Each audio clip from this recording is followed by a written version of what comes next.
Good morning students. मैं समाजशास्त्र subject में आपको आज बीए सेकेंड ईयर का समाजशास्त्र की वैज्ञानिक प्रकृति के बारे में बताने जा रही हूँ। तो समाजशास्त्र की वैज्ञानिक प्रकृति के संबंध में हमने पढ़ा लास्ट क्लास में कि वैज्ञानिक प्रकृति क्या होती है, वैज्ञानिक सिद्धांत क्या होता है।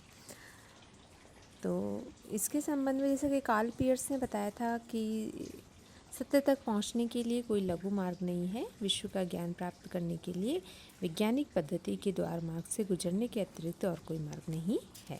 यानी कि अनुसंधान में ज्ञान प्राप्ति के लिए समय समय पर विशिष्ट सामाजिक विज्ञानों एवं वैज्ञानिक पद्धतियों का निर्माण किया जाता है और समाज से संबंधित ज्ञान, विज्ञान और अनुसंधान के क्षेत्र में प्रवेश के लिए आवश्यक है कि हमें विज्ञान और वैज्ञानिक पद्धतियों का स्पष्ट ज्ञान होना चाहिए।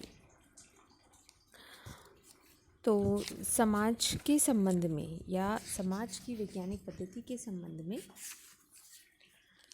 हम अध्ययन करते हैं। इसमें हम देखते हैं कि समाजशास्त्र की प्रकृति का अध्ययन विज्ञान की पद्धति को आधार मानकर किया जाता है। विज्ञान की प्रकृति का विवेचन पूर्व में किया जा चुका है तथा इनकी वैज्ञानिक प्रकृतियों का जो विवेचन है वो इस प्रकार है। फर्स्ट है वैज्ञानिक पद्धति का प्रयोग। वैज्ञानिक पद्धति समाजशास्त्र में समाज, सामाजिक संबंधों, सामाजिक व्यवस्थाओं, घटनाओं आदि का अध्ययन वैज्ञानिक पद्धति के अनुसार ही किया जाता है। अध्ययन की योजना बनाई जाती है। समाजशास्त्रीय अध्ययन वैज्ञानिक पद्धति के सभी चरणों जैसे कि प्राकल्पना का निर्माण, तथ्यों का अवलोकन, संगठन, संकलन, वर्गीकरण, विश्लेषण एवं सामान्यीकरण के आधार पर किया जाता है। सामाजिक अनुसंधानकर्ता जैसे कि गुडे, हॉट, लुंडबार, कुर्क आदि ने समाजशास्त्र की समस्या का अध्ययन क्रमबद्ध एवं व्यवस्थित रूप से नहीं किया था, अपितु समाजशास्त्रीय सिद्धांत का निर्माण किया था। दूसरा है अवलोकन। तो वैज्ञानिक अध्ययन पद्धति में तथ्य संकलन के विशेष चरणों का महत्व होता है। अवलोकन मुख्य रूप से 3 प्रकार के होते हैं, जैसा कि सहभागी अवलोकन, अर्ध सहभागी अवलोकन एवं असहभागी अवलोकन। अब ये तीनों अवलोकन अलग अलग तरह के हैं। असहभागी अवलोकन यानी नाम से स्पष्ट है जिसमें कोई सहभागिता ना हो, जिसमें समाजशास्त्र में जो अनुसंधान करता है जब वो उत्तरदाता के पास जाता है तो उससे मात्र एक अनुसंधानकर्ता के रूप में ही बात करता है, उसका उनके क्रियाकलापों में किसी प्रकार की कोई सहभागिता नहीं होती।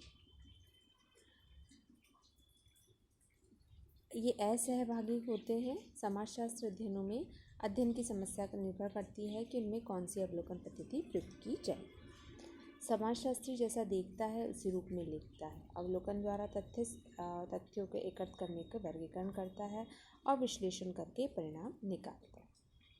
तीसरा है तथ्यों का विश्लेषण। तो समाजशास्त्र में अवलोकन द्वारा तथ्य एकत्र करने के उपरांत उनको कार्य कारण के आधार पर अलग अलग समूहों में वर्गीकृत किया जाता है।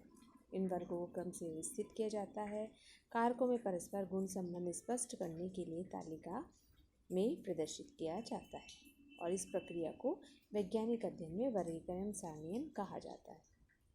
नेक्स्ट है सामान्यीकरण। तो वैज्ञानिक अध्ययन का प्रमुख एवं अंतिम चरण सामान्यीकरण होता है। इस चरण में प्रथम में प्राकल्पना का निर्माण किया जाता है, उसकी जांच की जाती है तथा तथ्यों का सामान्यीकरण किया जाता है। समाजशास्त्रीय अनुसंधान में भी अंतिम चरण सामान्यीकरण होता है, जिसमें समाजशास्त्री एकत्र तथ्यों का वर्गीकरण सारणीकरण करने के बाद निष्कर्ष निकालता है। प्राकल्पना से सिद्धांत और सिद्धांत से प्राकल्पना और फिर प्राकल्पना से दोबारा सिद्धांत। तो इस प्रकार समाजशास्त्री स्थापित सिद्धांत को चुनौती दे सकता है और उसके अनुसंधान द्वारा जांच करके नए सिद्धांत की स्थापना करता है। नेक्स्ट है क्या है का अध्ययन। तो भारत में जैसा कि विश्वविख्यात समाजशास्त्री R.K. मुखर्जी ने अपनी पुस्तक व्हाट विल इट बी में लिखा था कि समाजशास्त्र में सत्यता को जानने के लिए अनुसंधान में 4 मौलिक घटनाओं के उत्तर देने चाहिए, जो कि है क्या है, कैसे है, क्यों है और क्या होगा। समाजशास्त्र अध्ययन में सामाजिक क्रियाएं क्या है, कैसे है, क्यों है और क्या होगा को ध्यान में रखकर घटना का अध्ययन, वर्णन एवं व्याख्या की जाती है। जिस भौगोलिक क्षेत्र में जीविकोपार्जन के साधन सीमित है, जीवन कष्टमय है, आवश्यकताओं की पूर्ति बड़ी कठिनाई से होती है, उन क्षेत्रों में पुरुष एक स्त्री से इस तरह व्यवहार करता है। नेक्स्ट है कार्य कारण संबंधों की व्याख्या करना।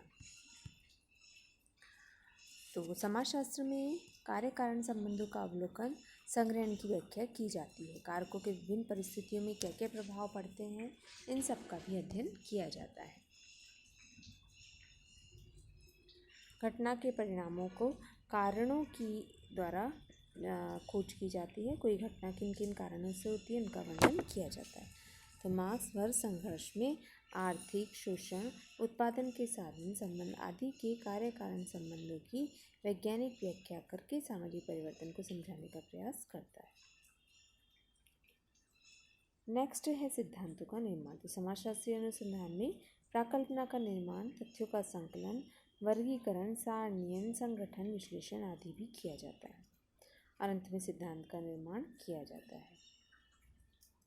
वैज्ञानिक सिद्धांत की 3 प्रमुख विशेषताएं होती है: कार्य कारण संबंध, आनुभाविकता, सार्वभौमिकता। समाजशास्त्र में वैज्ञानिक सिद्धांत बनाने के प्रयास समय समय पर होते रहे हैं तथा कार्ल मार्क्स, सोरोकिन आदि के सामाजिक परिवर्तन के सिद्धांत व्यवस्थित सिद्धांत हैं।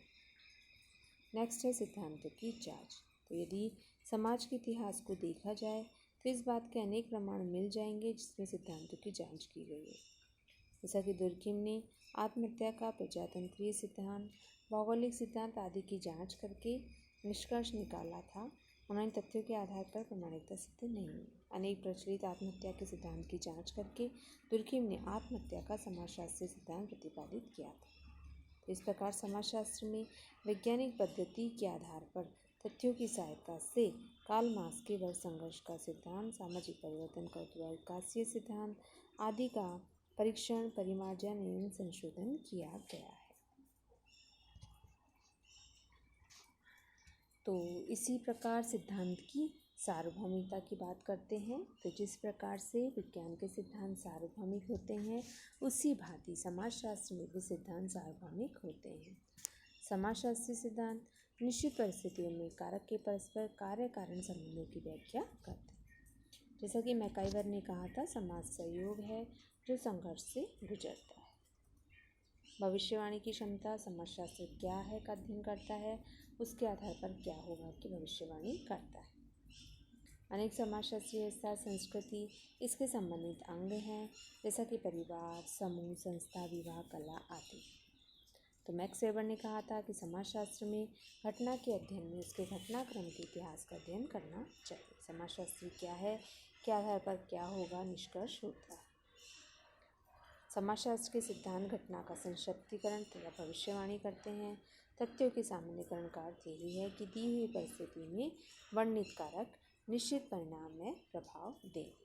समाजशास्त्री विज्ञान है और इसकी प्रकृति वैज्ञानिक है।